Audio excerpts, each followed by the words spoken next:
नमस्कार दोस्तों, मैं हूं पंडित ठकुरेश पचौरी और आप YouTube पे अपना ये चैनल देख रहे हैं मित्रों, एस्ट्रोलॉजर ठकुरेश पचौरी। मित्रों, आज मैं बहुत ही एक विशेष, रोचक और महत्वपूर्ण जानकारी के साथ आपके समक्ष आपके इस चैनल पर उपस्थित हुआ हूं।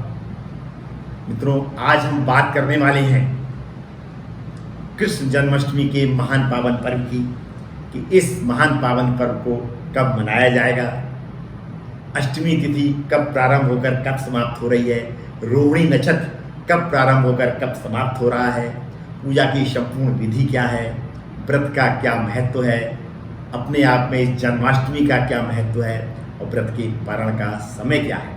और लास्ट में मित्रों, मैं आपको एक ऐसे महत्वपूर्ण प्रयोग के बारे में भी बताऊंगा कि यदि आप उस प्रयोग को करते हैं तो निश्चित रूप से, यदि आपके यहाँ संतान नहीं है तो निश्चित रूप से आपको संतान की प्राप्ति होगी। अतः मित्रों, इस समस्त जानकारी को जानने के लिए आप सभी से अनुरोध है कि अंत तक मेरे साथ अवश्य जुड़े रहें ताकि आप इस जानकारी का पूर्ण रूप से फायदा ले सकें। मित्रों, वीडियो प्रारंभ करने से पहले मैं अपने ऐसे नवीन दर्शकों से जो अभी अभी इस वीडियो के माध्यम से मुझसे जुड़ेंगे, उन सभी से मैं अनुरोध करना चाहूँगा कि यदि उन्होंने अभी तक अपना ये चैनल सब्सक्राइब नहीं किया है तो इसको तुरंत सब्सक्राइब करें और बेल आइकॉन को भी प्रेस करें ताकि इस तरीके की महत्वपूर्ण जानकारियाँ आपको घर बैठे प्राप्त हो सकें और आप उन जानकारियों का पूर्ण रूप से फायदा ले सकें। आइए मित्रों, आते हैं अपने विषय पर। प्रतिवर्ष भाद्रपद की अष्टमी, कृष्ण पक्ष की अष्टमी को ये महत्वपूर्ण कृष्ण जन्माष्टमी का त्यौहार मित्रों मनाया जाता है और भारतवर्ष में इसको बहुत ही श्रद्धा और उत्साह के साथ में इस पर्व को मनाया जाता है। खास तौर से मथुरा वृंदावन में इस त्यौहार की श्रद्धा और उल्लास मित्रों देखते ही बनता है। इस बार जो अष्टमी पर्व है मित्रों, जो कृष्ण जन्माष्टमी का पर्व है, वो 30 अगस्त 2021 दिन सोमवार को मनाया जाएगा। क्योंकि मित्रों, जो अष्टमी तिथि है वो 29 अगस्त 2021 को रात्रि में 11 बजे से 25 मिनट से प्रारंभ होकर 31 अगस्त 2021 रात्रि में 1:59 तक रहेगी। और जो रोहिणी नक्षत्र है मित्रों, वो 30 अगस्त 2021 दिन में प्रारंभ हो जाएगा। सुबह 6:39 में प्रारंभ हो जाएगा, जो कि 31 अगस्त 2021 को सुबह 9:44 तक रहेगा। अतः इस महान पावन पर्व को मित्रों 30 अगस्त 2021 को ही मनाया जाएगा।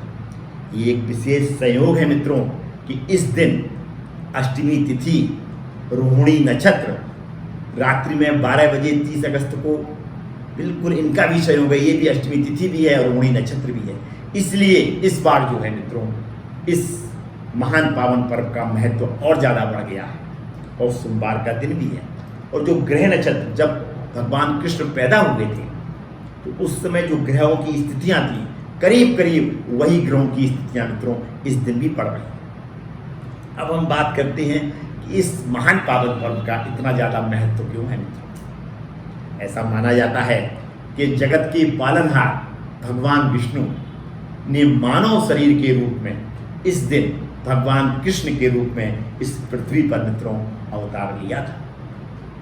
और जो त्रिदेव है हमारे ब्रह्मा विष्णु महेश, वो पृथ्वी पर किसी न किसी रूप में अवतार लेते हैं। जब यहाँ पे पाप ज़्यादा बढ़ने लगते हैं तो उन पापों को विनाश करने के लिए, उन पापों का नाश करने के लिए वो इस पृथ्वी पर विभिन्न स्वरूपों में जन्म लेते हैं। अतः भगवान विष्णु ने इस दिन भगवान कृष्ण के रूप में इस पृथ्वी पर अवतार लिया था। इसलिए मित्रों, इस पर्व का महत्व और ज़्यादा बढ़ गया है। अब हम बात करते हैं पूजा की संपूर्ण विधि, व्रत और पारण के समय। सुबह उठिए मित्रों, 30 अगस्त को स्नान ध्यान करिए, नवीन या स्वच्छ साफ सुथरे धुले हुए वस्त्र पहनिए, दैनिक दिनचर्या से निवृत्त हो जाइए। इसके बाद आपको इस दिन मित्रों व्रत रखना है। कुछ लोग निर्जला व्रत रखते हैं, कुछ लोग फलाहार करके व्रत रखते हैं। यदि निर्जला व्रत आपको रखना है तो तभी रखिए जब आपका शरीर इसके लिए सक्षम हो, अन्यथा नहीं। अन्यथा फलाहार व्रत रखिए। और हमारे ऐसे मित्र जो शारीरिक रूप से बीमार हैं उनको व्रत रखने की आवश्यकता नहीं है मित्रों, वो सिर्फ पूजा करके भी इसका फल प्राप्त कर सकते हैं। इस व्रत की पूजा यानी इसकी जो कृष्ण जन्माष्टमी की जो पूजा की जाती है मित्रों, वो रात्रि में ही इसकी पूजा का महत्व है, क्योंकि मध्य रात में भगवान कृष्ण ने जन्म लिया था। और पूजा का जो मुहूर्त है मित्रों इस दिन, वो रात्रि के 11:59 से प्रारंभ होकर रात्रि के 12:44 तक रहेगा, यानी 45 मिनट का ये मुहूर्त है मित्रों। इस मुहूर्त में आप विधिवत उनकी पूजा करिए और उनका जन्म करिए। कैसे करना है मित्रों? आपको एक लड्डू गोपाल की मूर्ति ले लीजिए, नहीं है तो ले आइए मित्रों। इसके बाद रात्रि के समय जो मैंने बताया है मुहूर्त, उस समय उनको पंचामृत से स्नान कराइए, गंगा जल से स्नान कराइए, चमकीले वस्त्र उनको पहनाइए, एक झूला ले लीजिए या सिंहासन ले लीजिए, उस सिंहासन पर भी वस्त्र अच्छे बिछाकर उनको स्थापित करिए। और इस दिन मित्रों खीरे का भी अपने आप में एक महत्व है। ऐसा खीरा ले आइए मित्रों जिसके डंठल हो, जिसके पत्ते हो, और उस खीरे को काट के उनके जन्म से पहले उसमें लड्डू गोपाल स्थापित करके सिंहासन पर उसको रख दीजिए।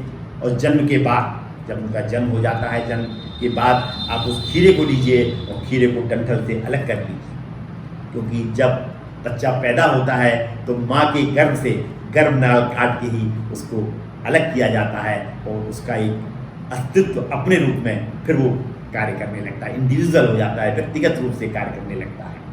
इसलिए इस विधि को भी मित्रों अवश्य अपनाइए, इसका भी अपने आप में एक विशेष महत्व है। इसके बाद उनको तिलक करिए मित्रों। तिलक करने के बाद शंख बजाइए, घंटी बजाइए और उनकी विधिवत पूजा ओम क्लीं कृष्णाय नमः का जाप करिए, कृष्ण चालीसा का पाठ करिए, उनकी आरती करिए और उनसे प्रार्थना करिए अपने कष्टों के निवारण हेतु। इसके बाद उनको भोग लगाइए मित्रों, पंचामृत, पंजीरी का, फलों का, मिष्टान का भोग लगाने के बाद आप भी मित्रों उसी दिन अपने व्रत का पारण कर सकते हैं। कुछ लोग मित्रों अगली तिथि में करते हैं, तो अगली तिथि भी रात्रि में ही स्टार्ट हो जाएगी 1:59 के बाद, तो आप सुबह व्रत का पारण कर सकते हैं। या अगर रोहिणी नक्षत्र की समाप्ति के बाद आप पारण करना चाहते हैं तो अगले दिन मित्रों 9:44 के बाद आप अपने व्रत का पारण कर सकते हैं। इस तरह से आप यदि विधिवत भगवान कृष्ण की पूजा करते हैं, उनका जन्म करते हैं और व्रत रहते हैं, तो निश्चित मानिए मित्रों आपके यहाँ अकाल मृत्यु नहीं होगी, आपके यहाँ ऐसे रोग नहीं होंगे जो कि मृत्यु का कारण बन जाते हैं, और आपके घर में खुशियाँ ही खुशियाँ बरसेंगी। अब हम बात करते हैं मित्रों एक ऐसे प्रयोग की, जो माताएं बहनें जिनको संतान की प्राप्ति नहीं हो रही है, उनको इस दिन कौन सा ऐसा प्रयोग करना है ताकि उनको संतान की प्राप्ति हो जाए। तो करना क्या है, एक बांसुरी ले लीजिए छोटी सी और उसमें चीनी भर लीजिए पूरी तरीके से। चीनी भरने के बाद उनके छेदों को सेलो टेप से बंद कर दीजिए और पति पत्नी दोनों मिलके भगवान कृष्ण के जन्म के बाद उस बांसुरी को मित्रों भगवान कृष्ण को समर्पित कर दें, इस भाव के साथ में कि हमको संतान की प्राप्ति कराइए, हमसे हमारे परिवार वालों से कोई गलती हो गई हो तो उसको माफ़ करिए। इस तरह से आपको उस बांसुरी को भगवान कृष्ण को समर्पित कर देना है। यदि आप मंदिर में जाके करते हैं तो अति उत्तम है। इसके बाद इस प्रयोग को आप कृष्ण पक्ष की अष्टमी को कम से कम 5 अष्टमी आपको ये प्रयोग जारी रखना है और ओम क्लीं कृष्णाय नमः का जाप पति पत्नी दोनों को प्रतिदिन करना है, इस भाव के साथ में कि हमको संतान की प्राप्ति कराएं। इस तरह से आप इस प्रयोग को करते हैं तो निश्चित मानिए ये मेरा आपसे वायदा है कि अगली जन्माष्टमी तक आपके यहाँ भी किलकारियाँ गूंजेंगी और आपको एक विलक्षण संतान की प्राप्ति होगी। कैसा लगा मित्रों आपको ये मेरा एपिसोड, ये संपूर्ण जानकारी? यदि अच्छी लगी हो तो इसको ज़्यादा से ज़्यादा शेयर करें ताकि आपके अन्य मित्रों और रिश्तेदारों को भी इस जानकारी का फायदा मिल सके। मित्रों यदि आप मुझसे पर्सनली मिलना चाहते हैं, अपनी जन्म कुंडली का विश्लेषण कराना चाहते हैं, तो इसकी पूरी जानकारी मेरे डिस्क्रिप्शन बॉक्स में दी गई है।